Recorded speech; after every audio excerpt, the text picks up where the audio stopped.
So are you arguing that students, including conservatives, lack the critical thinking skills to sort of decide political ideologies, political beliefs, that they're so dumbfounded that they can't decide for themselves what's right and what's wrong, and that your whole premise is on the fact that students like us, we lack critical thought in deciding what is taught in schools?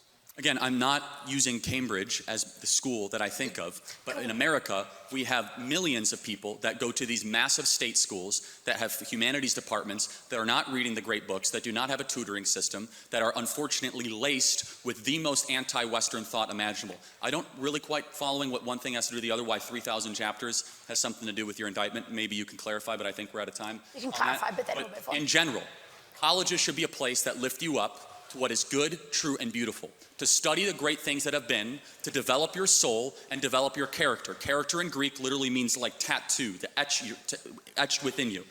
Far too often colleges create ungrateful, pessimistic, and nihilistic revolutionaries that want to tear down what was before and instead have no alternative to build the future, and the West is suffering because of it. Thank you very much.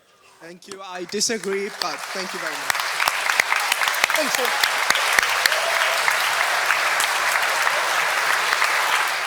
Good to meet you, Charlie. I hope you can understand first rule. I'm a little nervous. There's a very real chance I could wake up tomorrow, front page of YouTube.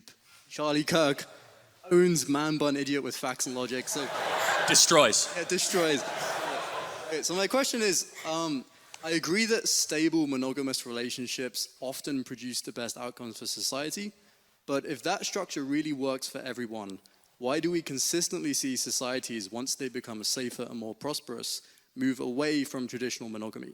And why do so many marriages still end in divorce, even among people who generally try to make it work? And just one final framing there.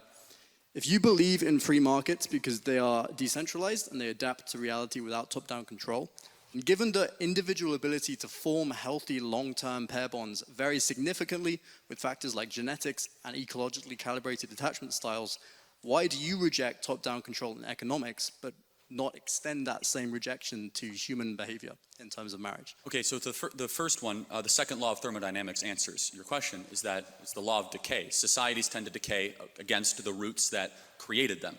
For example, as a side note, here in this country, you guys invented the idea of free speech. You brought it to the world. You guys do not have free speech in this country anymore. 30 people a day are arrested in the UK for inflammatory social media posts. Someone by the name of Lucy Connolly is currently facing prison time for a Facebook post that was critical of migrants. It is normal, unfortunately, for civilizations to get away from how they once operated and how they once were. Now, to your question, does that answer the first part of your question? You were saying, why do they get away from monogamy?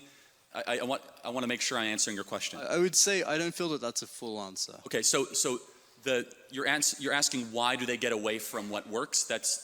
Is that correct? Yes. Well, why do societies make this change once they become more prosperous? Oh yeah, okay. I mean, because prosperity leads to degeneracy, for sure. That would be the answer.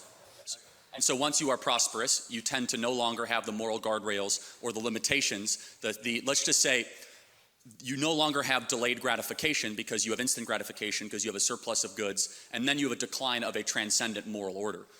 The second part of the question, can you remind me, please, what the second question was?